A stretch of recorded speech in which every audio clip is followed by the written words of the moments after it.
Hey, middle school volunteers. Oh man, everything that I heard, it sounded like last week went great. Thank you guys so much for all of your help with last Sunday and for everything that you did to put in and carry even just the little extra weight or the lot of extra weight that you did this past Sunday. As for me, being in Colorado was amazing. It was so great to watch my little brother graduate with his degree, and even above and beyond that, I got to meet a lot of the people that have been supporting him throughout his college career, because I've never been one of those people. I've always been off somewhere else, either in college or in Arizona or here. And it just had me thinking about like the people that are in my corner and the people that are in your corner as well. Like, it really takes a lot of people. It takes a community to lean on. And my hope is that you have people like that in your life. And if you want one more person to be in your corner, then I will always be cheering for you. And I'm here for you for whatever it is that you may need. Now, that being said, this Sunday, we're going back to what middle school ministry used to look like. Think pre-alpha, while Josh was still here. I'm going to be in the room. It'll be a blast. It'll be so much fun. We're going to be doing, we'll do a game right as everybody comes in. We'll do announcements first, and then we'll do a game. The game is going to be so easy. This game is called Poser, and basically the screen will put up a bunch of dancing poses, and it's like rock, paper, scissors, but with a million options. And you have to strike a pose.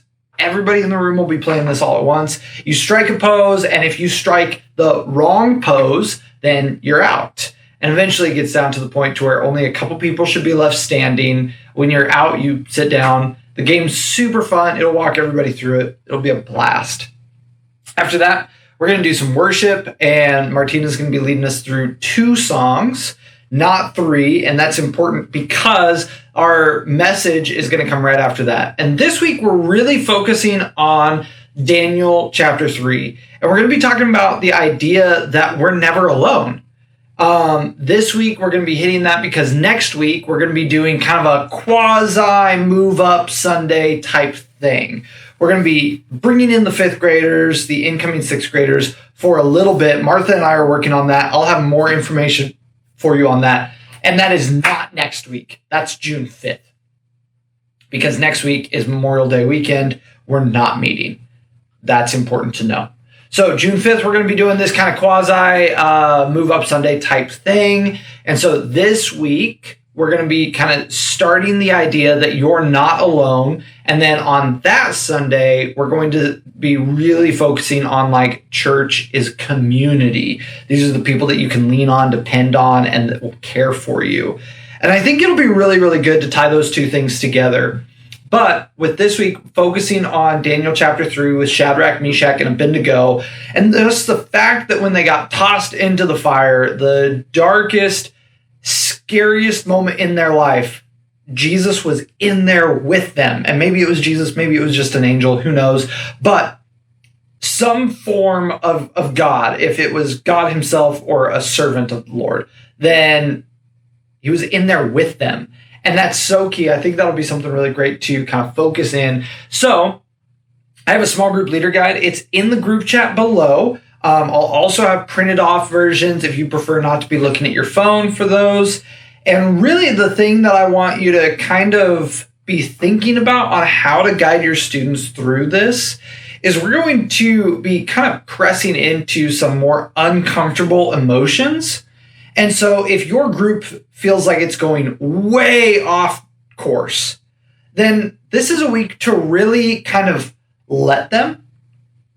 And because in middle school specifically, it can be weird, scary, daunting, overwhelming to attack kind of these bad emotions head on and talk about it. And so some of your kids may want to. And if you've got a couple of kids that are being pretty quiet, they're not speaking up, maybe that would be a great time after group to kind of call that out of them. Like, hey, I noticed that you weren't weren't speaking up very much in group. Is there something that you want to talk about? I'm here for you.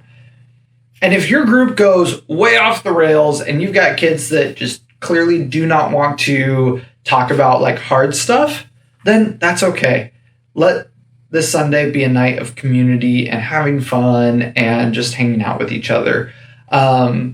So I guess my encouragement is this week, just be patient, be aware, do the things that you always do. It's so awesome to see how you guys handle the differences in your group every single week, the ebb and flow.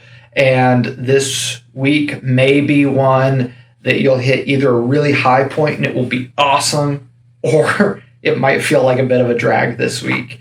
And I just want to give you the encouragement that I've always heard about student ministry is that everything we do in student ministry is planting seeds and watering.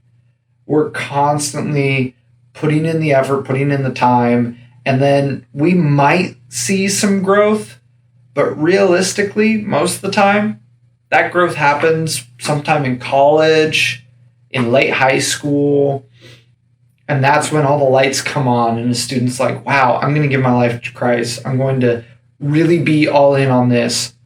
And that only happens because of what you are doing right now. Praying for these 6th, 7th, and 8th graders and encouraging them and loving them and planting seeds and watering. And when the time is right, something will grow, and that is partly thanks to you.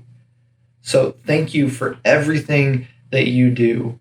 Thank you for always caring for these kids. Thank you for showing them who Jesus is through you. As I love getting to serve with you, and I cannot wait to serve right alongside you this Sunday night.